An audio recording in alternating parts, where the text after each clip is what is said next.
Thank you for tuning in to Talkline Network Radio, America's longest-running Jewish broadcast network, the voice of the Jewish community. And now, you're listening to Talkline with Zev Brenner, America's premier Jewish broadcast on the air since 1981. Welcome back to the program. I'm Zev Brenner, very pleased and privileged. To South Africa we go. With us right now is the Chief Rabbi of South Africa, Chief Rabbi Warren Goldstein, who's the Chief Rabbi of the Union of Orthodox Synagogues of South Africa since 2005. He is the first Chief Rabbi in South Africa who was born in South Africa and also the youngest person to be appointed at a post at age 32. And he's made his mark in South African Jewry, but also on international Jewry with a variety of projects. So, Chief Rabbi, a pleasure to have you. Thank you for joining us. Thank you so much, Zev. It's such a delight to be with you and your listeners. Thank you. Thank you. So I know South Africa has about 70,000 Jews, and I think a lot of them are Litvaks, right? You're also a Litvak. Yes. I don't have the exact percentages, but it's the vast majority of the community comes from Lita originally. From my family, all my grandparents were actually born in South Africa, but all of their parents come from Lita. So I'm like on all sides. My great-grandparents all came from Lita, and it's an important part of the heritage of the South African Jewish community, the kind of values that we received of Menschlichkeit and Derech Eretz, which are important values to the community, unity, cohesiveness. These are all things which I think are part of that that legacy. Now, but you have Chabad, you have other Hasidic groups that flourish in South Africa too? Yes, certainly, and I think that's the something which is so precious about the South African Jewish community, and I treasure it, and that is the unity, the cohesiveness. We work together across all hashkafas, all different philosophies. So when we have our rabbinical conferences, we have rabbis there who are Haredi, modern Orthodox, Chabad. They're coming from right across the different parts of the community, and we all work together with a tremendous sense of common purpose and unity, knowing that ultimately we're all on the same side there to promote the values of the Torah and Hashem in the world. So I think that's something which is so precious. Now, all over the world, we face a crisis of assimilation, acculturation, intermarriage. South Africa is no different, even though those are not religious, are traditional. They respect the Orthodox rabbinate. But how do you deal with that assimilation, the acculturation, the intermarriage, the fact that I know that there are a lot of kids that go to Jewish school in South Africa, but there's still a tremendous amount of lack of knowledge of Judaism? Well, I think one of the strongest dimensions of the South African Jewish community is the very high percentage of children who go to Jewish day schools. So it's around 85-90% right across the board, and it's something because Jewish education, Jewish knowledge, foundations in what it means to be a Jew, a Hebrew, all of these things are crucial when it comes to promoting Jewish continuity. But what I've learned over the years is this. In order to ensure Jewish continuity, there has to be an inspiring vision of what Torah is in the world. The days of a generation trying to inspire a generation with stories of Jewish persecution, that doesn't work. We need to create a positive vision of what being a Torah Jew is all about, and inspire with that. And so, a lot of my work over these years as Chief Rabbi has been in order to really promote what an inspiring vision of Torah can be. So it's been through things like the Shabbat Project, through Generation Sinai, which is the parent-child learning thing, through Sinai in Darba, which is a big Torah convention. We bring, pre-COVID days brought really top-line Torah speakers to South Africa, thousands attended. So it's really showing that Torah has a way of being powerfully relevant, compelling, and inspiring, and ultimately that is the kind of vision that needs to be presented to a new generation of Jews. Which is terrific. But I'm curious because I love the fact that you have an 85% attendance in Jewish schools. I wish we had that here in this country. But on the other hand, if you have so many kids going through the Jewish day school system, so why don't we find higher levels of observance if they're having the background? Well, I think that, firstly, if you have a look in the South African Jewish community, look, in terms of the numbers, you mentioned 70,000. Some surveys have put it recently at around 60,000, whatever the numbers are. But the percentage of assimilation is amongst the lowest in the world. It's always, it's one person is one too many. But I do think it plays itself out like that. There is a very strong sense of Jewish identity, a strong affiliation to Torah values, also a connection to Israel and to Zionism, a connection to the sense of Jewish pride and Jewish community. And then people are on a journey. I think that the most important thing is to be on a journey of growth where one is developing in a direction. And, we've seen a lot of that happening, in the community. And so these are all things to continue to work on. I mean, I'm far from complacent on any of these matters.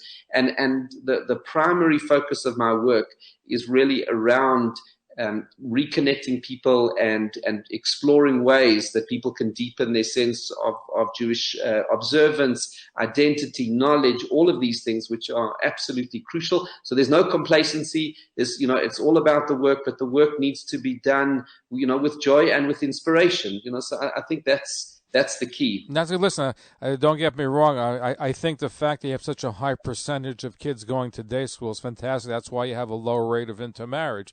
But I've come across many South African Jews that may not be religious, but they have respect and a love for tradition, for orthodoxy, but they're just not as observant as you would think if they attended a day school. So that's the challenge which I guess you have. There's probably no easy solution, but it's something which I'm sure is on your radar screen. Yeah, certainly. And also, I think that already when a person has got an open attitude towards it and views and views Torah in a positive light, that's already a huge step forward on the journey. It's about then already the conversation moves towards a direction of how many steps to take and whether, at this pace or that pace or what could be done, and to shift from complacency. Those are the kinds of discussions, as opposed to an adversarial conversation where people are saying, no, well, what's that got to do with me, and why Torah, etc. So I think that there's a lot to work with once when attitudes are positive and open. And I think that's also part of the concept of unity that we were talking about before, is that there is a lot of integration and cohesiveness with the different parts of the Jewish community in South Africa, those who do keep Shabbos and those who don't, people connecting as friends, members of the same family. There's a lot of interaction like that, and that's very positive because it keeps people closer to one another and closer to Torah values. Now, I'm curious to know how COVID is going to affect the work that you do in the United States. I spoke to Orthodox rabbis who say we have to be more creative because people don't want to go to services that are long. And since some of them haven't gone to synagogue in a year, it'll be harder to get them back for Orthodox synagogues, and conservative reform probably even a bigger challenge. What is the situation in South Africa?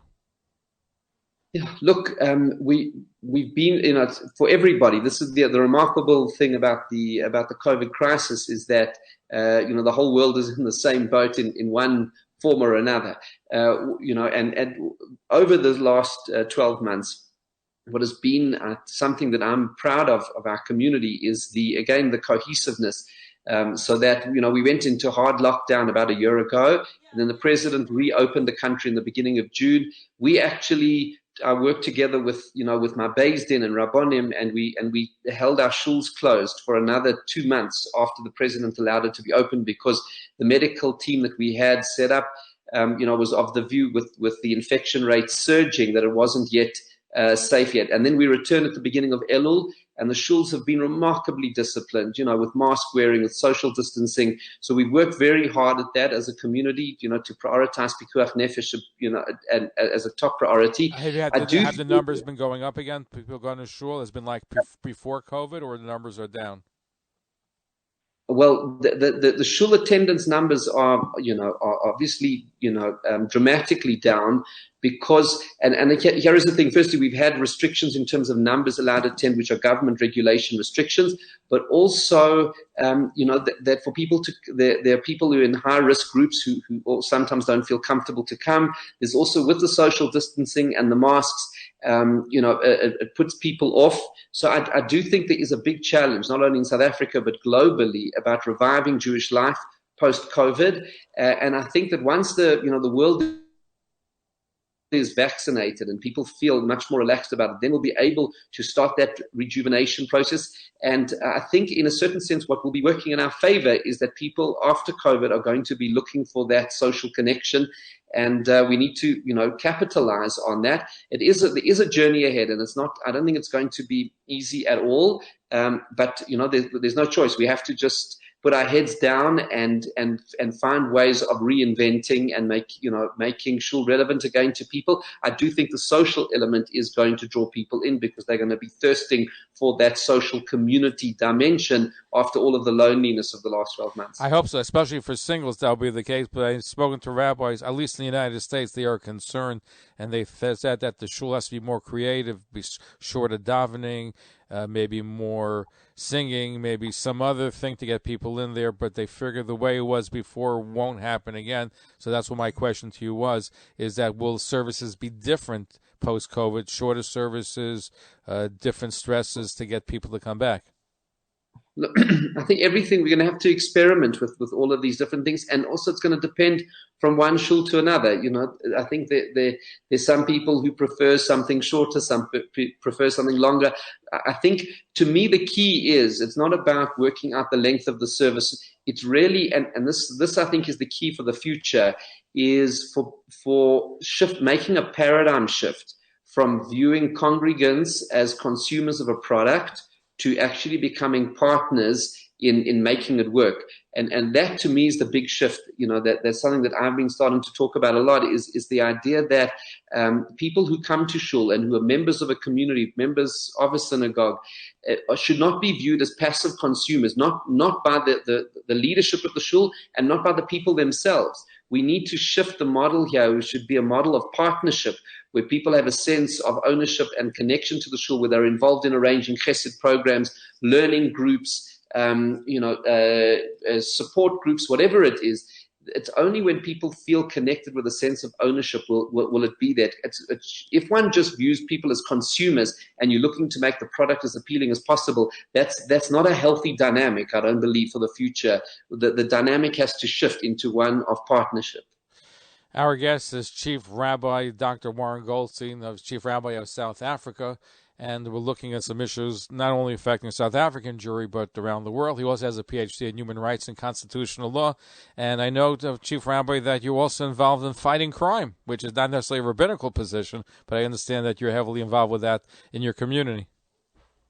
That was something, many years ago that I set up. We have an organization called CAP, Community Active Protection, and it's a proactive crime fighting solution, which today protects well over 250,000 people in the city of Johannesburg, and has brought down contact crime between 80 and 90%. So I was very involved in the establishment of that, and today it's run by superb professionals. It's a long story, but one which is inspiring in terms of what can be achieved with Hashem's help. But don't you get people saying to you, Chief Rabbi, you're supposed to deal with spiritual matters. Why are you bothering with crime, which is not a Jewish issue, but a South African general issue? Well, I think ultimately the responsibility of a rabbi is to look after people and to help people. It's what Reb Chaim Soloveitchik said famously, that chesed is a very important part of the job of a rabbi. He was talking about, looking after the most vulnerable members of society. So, to my mind, crime has always been a human rights issue and an issue of human suffering, the trauma of it. So, if it's something that I can do to help that and work together, it's not something I did alone. I did with partners, with tremendous community leaders and professionals. And So it certainly was a dynamic partnership. But one can't look at human suffering and ignore it and then just say, well, no, I'll give you a drosha instead. One has to learn Torah and to share words of Torah wisdom and insight.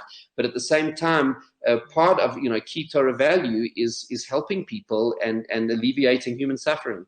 So how do you also deal with, in South Africa, you have, a change years ago, government and with apartheid, and people look at Jews and whites in a certain level. What is anti-Semitism like? And how about the fact that you have elements that were supportive of Palestinian rights as opposed to Israel? I'm sure that all these things come to fore because your community is one of the most Zionists in the world, but you also have some elements that are very anti-Zionist in the country too. Yeah, well, look, I think the most important thing to understand at the outset is that South Africa is a democracy. It's a free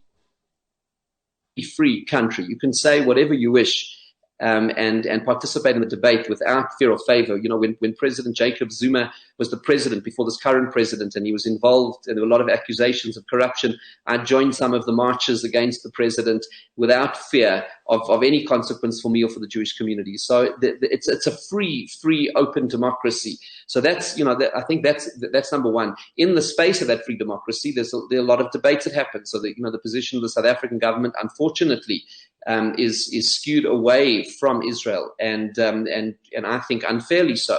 But I've been very open about it. For example, I hosted, the president of South Africa, President Cyril Ramaphosa, at an event in one of the Cape Town synagogues about 2 years ago, and in the presence of a full synagogue of well over 1,000 people, and it was broadcast also on YouTube. I said, look, Mr. President, you have to know we are loyal, dedicated citizens of South Africa, committed to its welfare and the upliftment of poverty and making a difference, to creating a better society for all. But you must know one thing: we also love Israel, and we're committed Zionists, and we believe that the policies of this government with regards to Israel are wrong. And I said that openly in the presence of the president, and felt free to do that. So I see our role in the context of South Africa is, on the one hand, to be a voice for human rights, for poverty alleviation, for alleviation of human suffering, and at the same, and a voice of non-racialism, a voice of the dignity of all human beings, as it says in the Mishnah and Pirkei Avos. I mean, we gave non-racialism to the world. It is Chaviv Adam Shenivra B'Tselem. Beloved is the human being created in God's image. Racism is an aveira. It's an affront to Torah values. But on the other hand, we're also very proud, to support the state of Israel, believe passionately in the justice of the cause of the state of Israel. And in a democracy, you can be a proud and vibrant citizen and hold your views. And that, but that has been the president responded to you. You said to him, I don't expect you to be pro-Israel, but at least don't be anti, be fair and balanced, which they're not fair and balanced. Did he have any response to what you said? Well, this is an ongoing debate in the country. The ANC and the position of the South African government, has not been one of even-handedness, and it's something which I've challenged them on. Which other figures within South African society have challenged them on recently. The Chief Justice of South Africa, in fact, on a webinar that I did with him, challenged them on that as well. And Chief Justice Mocheng challenged them on that. And so there's a lot of vibrant debate, and it doesn't mean that you're going to persuade people of your views. But to me, the most important thing is that you can proudly espouse views of support for Israel, be a proud Jew, and participate in a vibrant democracy all at the same time. No, it certainly is a challenge. Chief Rabbi Warren Goldstein with us just for a few minutes longer. I know you do international projects, and your Sinai project is global, and now you have for Pesach the Goldstein Family Podcast. So tell us about it. Yeah, well, so we thought we'd have a little bit of fun with this, because really Pesach is a time of tremendous opportunity for spiritual rejuvenation. But the key is being able to prepare for it properly. So I got, my wife and I decided, we've been learning once a week with our kids for a long time. On a Sunday night, we'll get together as a family, learning Parsha, learning Rambam, learning all different kinds of things. And then in the lead up to Pesach, we thought we'll go through the Haggadah together and start to prepare. And we really enjoyed the discussion, so we decided we're actually going to record it. So we recorded our discussions and turned it into a podcast series. And it's really discussion with my wife and I and our children, My oldest is married, so he came with his wife. Our youngest is just about to celebrate his bar mitzvah, please God.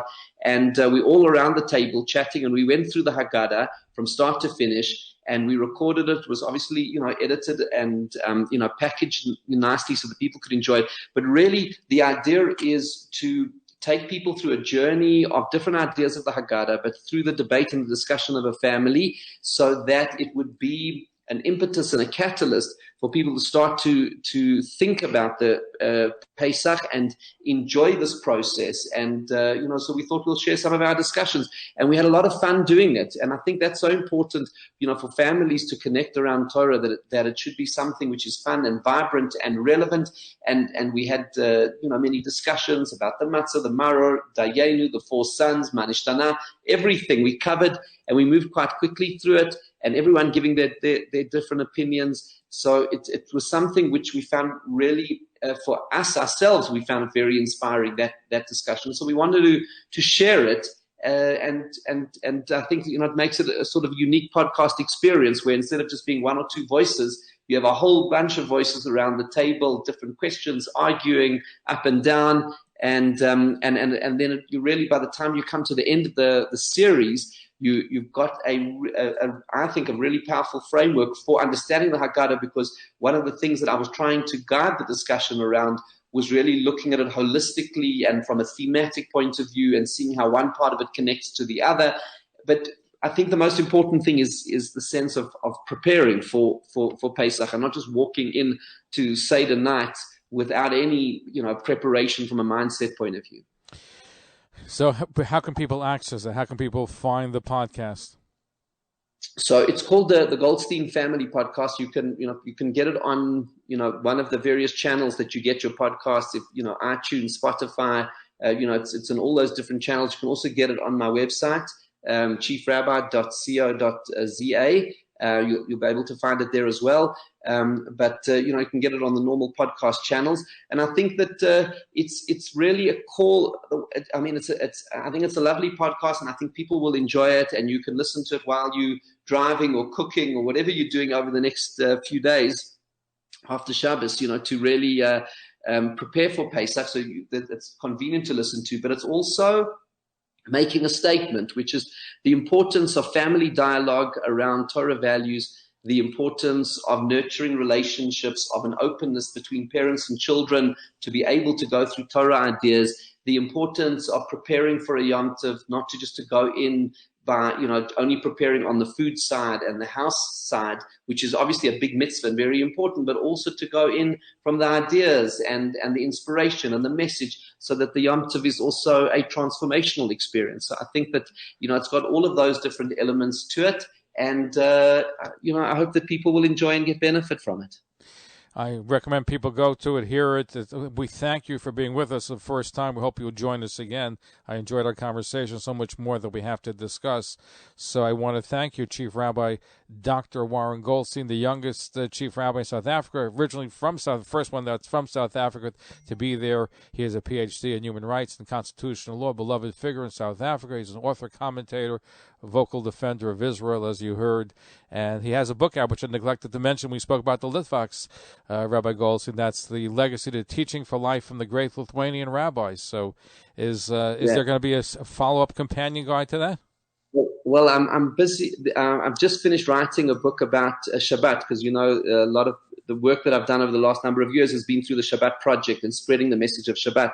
So I hope that's going to come out. Please God, that'll be coming out in the next few months. So you can watch out for that. It's a book. It's really about what Shabbat is and the power of it. And I think it's going to be under the title of A Day to Create Yourself, building character, shaping perspectives, and finding happiness through Shabbat. So I'm excited for that to come out. So and I haven't really even announced it in public yet that it is coming out. So I'm happy to do that with you now. And I'm looking forward. We have to talk about the Shabbat book, and also that'll be part of your Shabbat project.